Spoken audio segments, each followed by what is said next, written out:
أعوذ بالله من الشيطان الرجيم.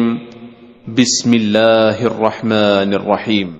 بسم اللہ الرحمن الرحیم الحمد للہ رب العالمین وصلی اللہ وسلم وبارک علی عبدہ ورسول محمد وعلی آلہ وصحبہ اجمعین وعلی من تبعہم بإحسان الی یوم الدین. اما بعد، رمضان سے پہلے صفت صلاۃ النبی، نبی اکرم صلی اللہ علیہ وسلم کے نماز کا طریقہ، اس سے متعلق ہماری گفتگو جاری تھی. آخری درس میں ہم نے وطر سے متعلق گفتگو کی تھی اور قنوت کے بارے میں گفتگو ہوئی تھی. درمیان میں شیخ البانی رحمہ اللہ نے اسے ذکر کیا تھا. اس کے بعد کتاب کے اختتام پر، چونکہ رکعت کی تفصیل ہمارے سامنے آئی، کتاب کے اختتام میں تشہد کا مسئلہ بھی، جو پہلا تشہد ہوتا ہے اس کے مسائل بھی گزر چکے ہیں، اور آخری تشہد کا مسئلہ ہے التشہد الاخیر والتورک. کہتے ہیں کہ تشہد اخیر یہ بھی واجب اور فرض ہے، اس میں بیٹھنا فرض ہے. تشہد اخیر میں رسول اکرم صلی اللہ علیہ وسلم بیٹھا کرتے تھے، لیکن یہ جو تشہد ہے آخری، وہ پہلے تشہد سے مختلف ہے کئی چیزوں، کئی ناحیوں سے. اس میں سب سے پہلی چیز ہے التورک. اللہ کے نبی صلی اللہ علیہ وسلم آخری تشہد میں تورک کرتے تھے. تورک کیا ہے؟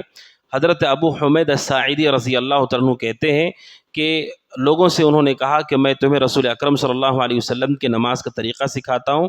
پوری حدیث تفصیلی ہے، آخر میں ہے.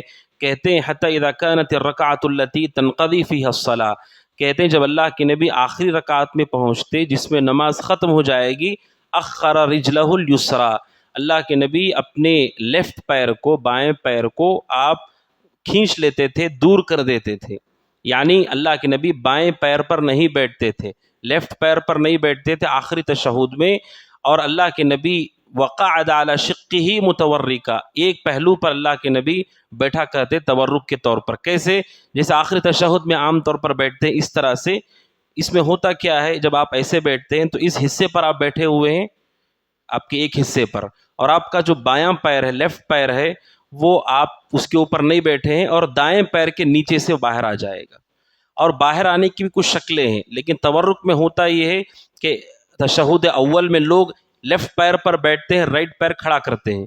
اللہ کے نبی آخری تشہد میں اپنے لیفٹ پیر پر نہیں بیٹھتے تھے، بلکہ آپ اسے سیدھے پیر کے نیچے سے باہر کر دیتے تھے اور آپ ایک پہلو پر بیٹھا کرتے تھے. یہ ہے تورک، اور یہ سنت ہے. آخری تشہد میں رسول اکرم صلی اللہ علیہ وسلم ایسے بیٹھا کرتے تھے.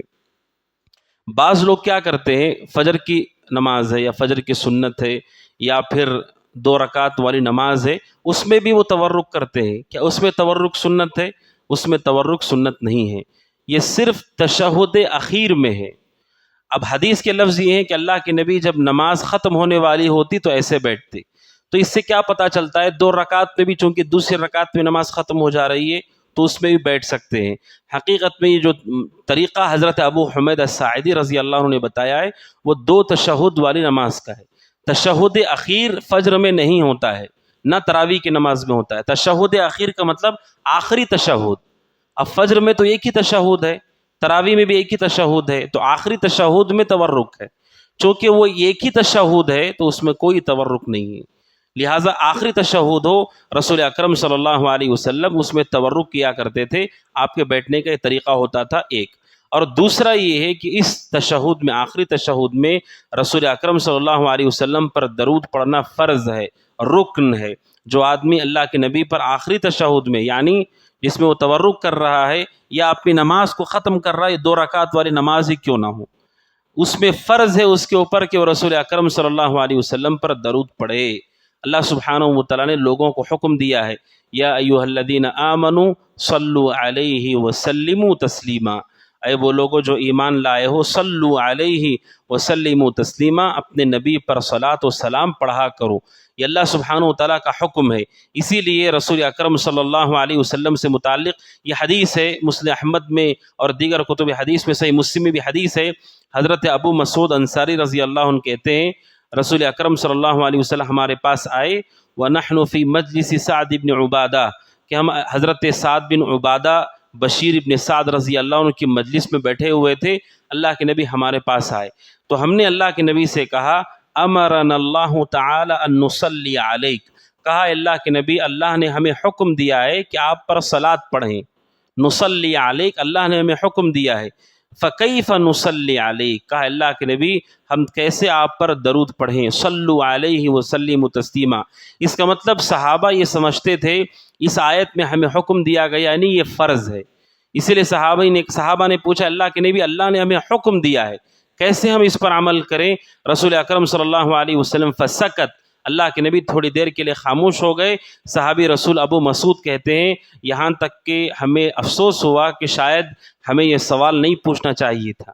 اللہ کے نبی خاموش ہو گئے تو ہمیں ڈر لگا کہیں ہم نے غلط سوال تو نہیں پوچھ لیا ہے.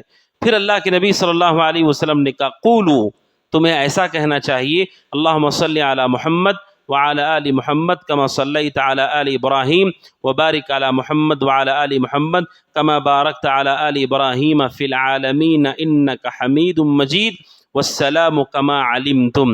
اللہ کے نبی صلی اللہ علیہ وسلم نے درود پڑھنے کا طریقہ سکھایا. اور آپ جانتے ہیں صرف بخاری اور مسلم کے اندر ہی درود کے تقریباً 4 سے زیادہ صیغے ہیں. مشہور صیغہ ہم سب جو ہمارے شہروں میں پڑھتے ہیں اللہم صلی علی محمد وعلی آل محمد کما صلیت علی ابراہیم وعلی آل ابراہیم انک حمید مجید اللہم بارک علی محمد وعلی آل محمد کما بارکت علی ابراہیم وعلی آل ابراہیم انک حمید مجید. یہ بھی ثابت الفاظ ہیں لیکن صرف بخاری اور مسلم ہی کے اندر درود کے 4 سے زائد صیغے وارد ہیں. لہٰذا جس کو اللہ سبحانہ و تعالیٰ میسر کرے دعاؤں کی کتاب میں درود کی جو مختلف صیغے ہیں اسے بھی یاد کرنے کی کوشش کرے، اس لیے کہ صحابہ کرام سے مختلف صیغے وارد ہیں. ابھی اللہ کے نبی نے جو سکھایا وہ الفاظ مختلف ہیں ان الفاظ سے جو ہم سب پڑھا کرتے ہیں. یعنی یہ بھی ثابت ہے صحیح مسلم کی حدیث رسول اکرم صلی اللہ علیہ وسلم نے سکھایا. اور اسی طرح حضرت کعب بن عجرہ رضی اللہ عنہ کی روایت ہے، بخاری کی حدیث ہے، کہتے ہیں خرج علینا، اللہ کے نبی صلی اللہ علیہ وسلم صحابہ کے پاس آئے، ہم نے کہا یا رسول اللہ قد علمنا کیف نسلم علیک، ہم سب کو معلوم ہے کہ آپ پر سلام کیسے بھیجنا ہے، سلام کا طریقہ تو ہمیں معلوم ہے، لیکن اللہ کے نبی کیف نصلی علیک، کیسے ہمیں آپ پر صلات بھیجنا ہے، درود پڑھنا ہے. اللہ کے نبی صلی اللہ علیہ وسلم نے کہا قولو اللہم صلی علی محمد وعلی آل محمد کما صلیت علی آل ابراہیم انک حمید مجید اللہم بارک علی محمد وعلی آل محمد کما بارکت علی آل ابراہیم انک حمید مجید. رسول اکرم صلی اللہ علیہ وسلم نے صحابہ کی جماعت کو ان الفاظ کے ساتھ بھی سکھایا. ایک گروپ وہ تھا صحابہ کا جو سعد ابن عبادہ وغیرہ کا گروپ تھا، آپ نے انہیں درود سکھایا، اس کے الفاظ الگ ہیں. کعب بن عجرہ رضی اللہ عنہ کے ساتھ جو صحابہ تھے آپ نے انہیں درود سکھایا، اس کے الفاظ مختلف ہیں. جیسے اللہ سبحانہ و تعالیٰ کا ذکر ہے اس میں مختلف الفاظ ہیں، سبحان اللہ والحمد للہ ولا الہ الا اللہ واللہ اکبر، آگے پیچھے ترتیب کے ساتھ یہ الفاظ وارد ہیں، ثابت ہے رسول سے. اسی طرح رسول اکرم صلی اللہ علیہ وسلم پر درود بھی مختلف الفاظ سے ثابت ہے. ان میں غلطی یہ ہے کہ لوگ ان میں ایسا درود بھی پڑھتے ہیں جو بدعت ہے. اللہم صلی علی سیدنا محمد، یقیناً اللہ کے نبی ہمارے سید ہیں. سید کا مطلب جو سردار ہے، جو بڑا ہے. اللہ کے نبی نے کہا نا سید ولد آدم، میں سارے آدم کی اولاد کا سردار ہوں. اللہ کے نبی نے خود اپنے بارے میں کہا یقین آپ ہمارے سید ہی ہیں، سیدنا ہی ہیں. لیکن آپ نے ایسا درود نماز میں پڑھنے کے لیے کیا سکھایا ہے، یہ اصل مسئلہ ہے. لہٰذا نماز میں پڑھتے ہوئے خصوصی طور پر اس کا خیال کیا جائے کہ یہ ثابت ہے کہ نہیں ہے. اور نماز کے باہر آپ درود پڑھیں تو ہر اس لفظ کے ساتھ پڑھ سکتے ہیں جس کا معنی غلط نہ ہو. اگر اس کے اندر شرک ہے یا بدعت ہے تو اس طرح کے الفاظ کے ساتھ پڑھنا جائز نہیں ہے. بعض لوگوں کے درود کے اندر ہے یا رسول اللہ، یا مولا، یا اس طرح کے الفاظ ہیں تو یہ اللہ کے ساتھ شرک ہے. رسول کو پکارنا یہ جائز نہیں ہے. نماز کے اندر بالخصوص یہ دیکھا جائے کہ کیا یہ الفاظ رسول اکرم صلی اللہ علیہ وسلم سے ثابت ہیں یا نہیں ہے. اس لیے کہ اللہ کی تعریف بھی مختلف الفاظ سے ہو سکتی ہے. اگر کوئی آدمی اللہ اکبر کی جگہ پر سبحان اللہ کہہ دے تو کیا وہ نماز میں داخل ہو جائے گا؟ نماز میں داخل نہیں ہوگا، کیونکہ رسول نے خاص ذکر سکھایا ہے. اسی طرح جو ثابت صیغے ہیں رسول سے، انہی صیغوں کے ساتھ آپ کو تشہد میں پڑھنا ہے. اور اس کا معنی مفہوم کیا ہے مختصر انداز میں، رسول پر ایک ہے صلات، ایک ہے سلام. صلات کیا ہے اور سلام کیا ہے؟ امام بخاری رحمہ اللہ نے نقل کی، ابو العالیہ الریاحی کہتے ہیں اللہ تعالیٰ کی جانب سے صلات کیا ہے؟ ان اللہ و ملائکتہ یصلون علی النبی، نبی پر صلات اللہ سبحانہ و تعالیٰ کی طرف سے ہوتا ہے اور فرشتوں کی طرف سے ہوتا ہے. فرشتوں کا صلات کیا ہے کہ وہ اللہ کے نبی کے لیے دعا کرتے ہیں. اللہ کے نبی علیہ الصلوۃ والسلام کے رحمت کی دعا کرتے ہیں. اللہ سبحانہ و تعالیٰ کی صلاۃ کیا ہے؟ اب اللہ تعالیٰ تو دعا نہیں کرے گا کیونکہ وہ خود دعاؤں کا سننے والا ہے، وہ کس کے لیے دعا کرے گا؟ اللہ سبحانہ و تعالیٰ کا صلاۃ یہ ہے یصلون علی النبی. صلاۃ کا معنی یہ ہے اللہ سبحانہ و تعالیٰ اپنے نبی کی تعریف کرتا ہے اپنے فرشتوں کے سامنے، اور یہ اللہ کے نبی علیہ الصلوۃ والسلام کے حد درجے سب سے اونچی اور عظیم فضیلتوں میں سے ہے کہ مخلوق کے لیے جس طرح اچھا ہے رسول کا ذکر کرنا اچھے ڈھنگ سے اور لوگوں کو آپ کے بارے میں بتانا، خود اللہ تبارک و تعالیٰ اپنے نبی کی تعریف کرتا ہے فرشتوں کے سامنے. اسے کہتے ہیں صلاۃ. اللہ تبارک و تعالیٰ کی جانب سے درود یہی ہے. اور ہمارا درود کیا ہے؟ ہم کیا کہتے ہیں؟ اللہم صلی علی محمد، اے اللہ رسول پر صلاۃ نازل فرما. ہم اللہ سے دعا کرتے یعنی اللہ سبحانہ و تعالیٰ اپنے نبی کا ذکر خیر فرما، آپ کے مقام آپ کی شان کو بلند فرما. یہ اس کا معنی ہوتا ہے، اور آگے بھی اس کا معنی وہی ہوتا ہے جو درود میں تکرار کے ساتھ وارد ہوا ہے. تو تشہد اخیر کے دو مسائل ہم نے جانے، ایک تو یہ کہ اس میں تورک ہوگا، تورک کا طریقہ کیا ہے، اور یہ کہ 2 رکعت والی نماز میں تورک نہیں ہے، اور اسی طرح درود فرض ہے نماز میں پڑھنا تشہد اخیر میں، اور وہ نماز جو صرف 2 رکعت والی ہے اس میں تشہد کے اس کے دوران درود اللہ کے نبی علیہ السلام پر پڑھنا ضروری ہے. یہ باتیں آپ کے سامنے ہیں. اللہ سبحانہ و تعالیٰ سے دعا کہ اللہ تبارک و تعالیٰ ہمیں ان مسائل کو سمجھنے کی توفیق عطا فرمائے. آمین. ھذا وصلی اللہ وسلم علی نبینا محمد وعلی آلہ وصحبہ اجمعین. السلام علیکم ورحمۃ اللہ وبرکاتہ.